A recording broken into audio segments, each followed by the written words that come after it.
We are continuing the conversation about the governor's executive orders and COVID-19 response, with new restrictions set to go into place tomorrow night. Republican Congressman Jim Hagedorn was joined with two other Republican congressmen in writing a letter to the governor advising against these restrictions. Congressman, your letter is focusing on businesses. Others, though, argue health needs to take priority. You say what to them? Well, we're all concerned about everyone's health, and we want to make sure everyone is as safe as possible. But I think when we look at what happened before with these lockdowns that the governor imposed all by himself, they weren't as effective as people thought they would be, and they seem to be based on not necessarily science, and the estimates that he used were grossly pessimistic. And in this case, I think what really needs to happen is Governor Walz needs to give up his emergency powers. How long before we see another federal stimulus package to help these small businesses and to help those who are going to be unemployed?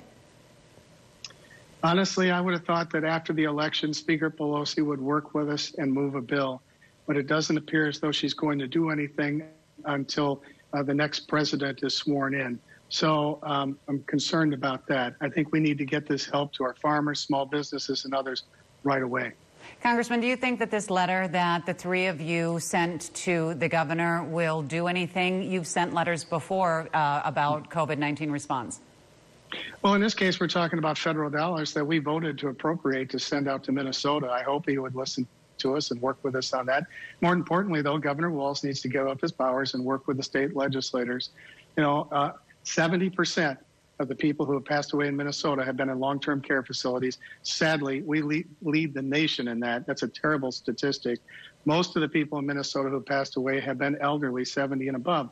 Let's target our response. Let's make sure that the most vulnerable are cared for. Let's do everything we can for them, and let the people who are younger and healthier and can resist this and get through it pretty much go about their lives, especially our students. I think it's a disgrace that high school sports, for all intents and purposes, has been canceled again. We had football teams ready to go to the playoffs, championships. There's no threat. These kids in school are not the ones transmitting the disease or dying from it or succumbing to it. Let's be more targeted, use the science, some common sense. And I think we could get there if the governor would start working with more people rather than just his inner circle. The teachers are worried about, their ability to teach, and we're losing teachers. Well, there's some different studies there. Some people think that the kids are somewhat asymptomatic and they actually don't transmit the virus. But all I can say is this: tens of millions of Americans have been working full-time throughout the coronavirus pandemic. We've got truck drivers, we have folks at grocery stores, people in packing plants, manufacturers, police officers, hospital workers. Teachers are essential too, and I think they need to go out and do their jobs. We should protect them as best we can, like we do everyone else. But what's going on with our students and keeping them at this distance learning and these other things is setting a lot of them back. You're going to see people dropping out, and it's going to have a profound, unfortunately, negative effect from all I can see on students moving forward.